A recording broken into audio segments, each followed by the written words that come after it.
വനജ ടീച്ചറെ, ഈ ചരിഞ്ഞിരിക്കുന്ന ഒരു അത്ഭുതം ഉണ്ടല്ലോ, അതിന്റെ പേരെന്തുവാ?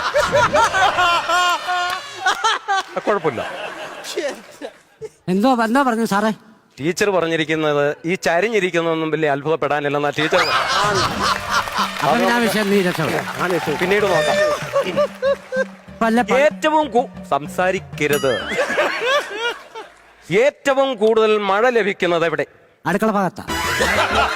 അടുക്കള ഭാഗത്തോ? അവിടെ ഷീറ്റ് ഇട്ടിട്ടില്ല സാറേ, കൂടുതൽ അവിടെ കിട്ടുന്നത്. എടാ, കേരളത്തിൽ ഏറ്റവും കൂടുതൽ മഴ ലഭിക്കുന്നത് എവിടെ? കേരളത്തിലല്ലേ എന്റെ വീട് ഇരിക്കുന്നേ. ഇനി അഥവാ ഞാൻ ഇനി പോയി എവിടെ ഇത് ലഭിക്കുന്നതെന്ന് നോക്കാം. അമ്മ മഴയെ തുറക്കുവോ, ഇറക്കി വിടുവോ, എങ്ങനെ കണ്ടുപിടിക്കും? അത് സത്യമില്ലേ? ഇറങ്ങി വേടാ, ഇറങ്ങി വേടാ, ഇറങ്ങി വേടാ. കാരണം ഞാൻ എപ്പോഴും ഞാൻ അങ്ങോട്ട് വരുമല്ലയോ. ഒരു പ്രാവശ്യം സാർ ഇങ്ങോട്ട് പോയി, എന്തായാലും നല്ലതിനല്ല. ഞാൻ ആവശ്യക്കാരനായി പോയില്ലേ, ഞാൻ അങ്ങോട്ട് വരാം. മഴ ലഭിക്കുന്നത് പറടാ. കേരളത്തിലെ ഏറ്റവും മഴ ലഭിക്കുന്നത് എവിടെ? ലക്കട. ലക്കടയോ? ലക്കട എന്നാടാ? ലക്കടി. ഞാൻ ആരെ അടി പോടിന്ന് വിളിക്കുന്നത്, ഞങ്ങളെ അമ്മ അങ്ങനൊന്നും അല്ല എന്നെ പഠിപ്പിക്കുന്നത്. പിന്നല്ല. ഇനി ഹിസ്റ്ററിക്കകത്ത് എന്തെങ്കിലും സംശയം ചോദിക്കാണ്ടോ? സാറേ, എനിക്കൊരു സംശയമുണ്ട്. എന്താ പറ. എനിക്ക് സംശയം ചോദിക്കുന്നവർ ഭയങ്കര ഇഷ്ടമാകില്ലേ?